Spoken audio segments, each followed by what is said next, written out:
कभी सोचा है कि ये खुद को बहुत ज्यादा समझना ही एक प्रॉब्लम बन सकता है।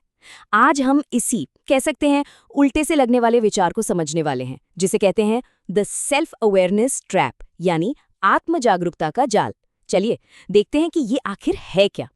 हम सबने ये सलाह तो मतलब हजारों बार सुनी होगी, है ना, कि भाई अपने ट्रिगर्स को समझो, मतलब इस बात की जड़ तक पहुंचो कि जब कोई आपकी आलोचना करता है तो इतना गुस्सा क्यों आता है। या फिर ये वाली सलाह कि अपने व्यवहार के पैटर्न को पहचानो। क्या जरूरी काम हमेशा आखिरी पल तक टलते रहते हैं? माना जाता है कि इस पैटर्न को समझना ही पहला कदम है।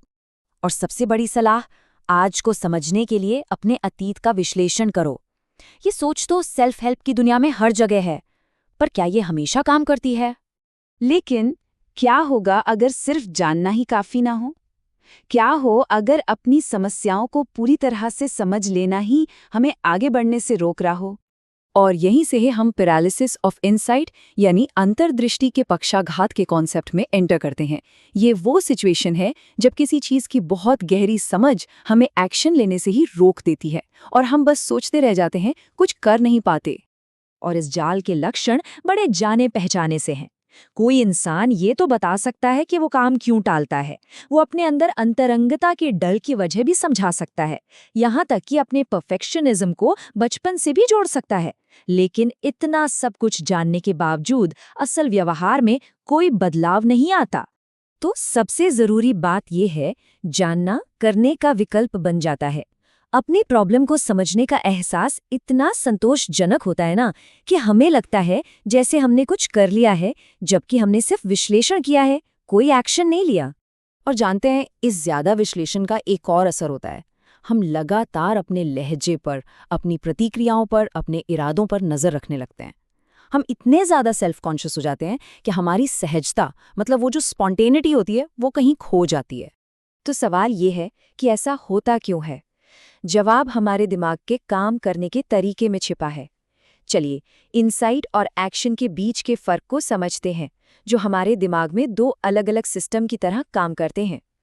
अब देखिए, ये जो इनसाइट है यानी अंतर्दृष्टि, ये हमें प्रोडक्टिव महसूस कराती है, एक तरह की राहत मिलती है और लगता है कि हम तरक्की कर रहे हैं।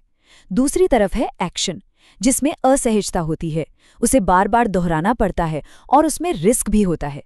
तो जाहिर है हमारा दिमाग अक्सर आसान रास्ता चुनता है, यानी सिर्फ समझने वाला रास्ता। तो फिर इस जाल से बाहर निकलने का रास्ता क्या है? रास्ता है करना। चलिए ग्रोथ के लिए एक नए फ्रेमवर्क को देखते हैं, जो सिर्फ विश्लेषण से कहीं आगे जाता है। असली बदलाव के लिए ये 4 कदम हैं। पहला, तैयार महसूस करने का इंतजार मत करो, बस काम शुरू कर दो। दूसरा, अजीब और असहज महसूस करने की आदत डालो। तीसरा, नए व्यवहार को बार बार प्रैक्टिस करो। और चौथा, अपनी पहचान को बाद में बदलने दो। इसका मतलब ये है कि ये मत सोचो, मैं तो एक अनुशासित इंसान नहीं हूं तो मैं ये नहीं कर सकता। नहीं, पहले एक अनुशासित इंसान की तरह काम करना शुरू करो और धीरे धीरे आपकी पहचान खुद ब खुद बदल जाएगी। और ये लाइन इस आइडिया को बहुत ही शानदार तरीके से बताती है। जागरूकता दरवाजा खोलती है, एक्शन उस दरवाजे से गुजरता है। अवेयरनेस जरूरी है, बिल्कुल, लेकिन वो सिर्फ पहला कदम है। असली बदलाव तो उस दरवाजे से गुजरने पर ही आता है। तो आखिर में लक्ष्य एक नया जीवन बनाना है, और ये अंतहीन विश्लेषण से नहीं, बल्कि एक्टिव होकर नए नए प्रयोग करने से होता है। एक ऐसी दुनिया में जो आत्मनिरीक्षण को लेकर बहुत जुनूनी है, शायद ग्रोथ का अगला लेवल यही है, कम विश्लेषण और ज्यादा प्रयोग। अपने व्यवहार के साथ छोटे छोटे एक्सपेरिमेंट करना, ये देखना कि क्या काम करता है और फिर उसे अपनी आदत बनाना। और हम इस चर्चा को इस आखिरी विचार के साथ खत्म करते हैं। एक नया जीवन पुराने को पूरी तरह से समझकर नहीं बनाया जाता, ये तो एक नए तरीके से व्यवहार करके बनाया जाता है, तब तक जब तक कि दिमाग उस नए तरीके को अपना न ले। वाकई ये सोचने वाली बात है ना?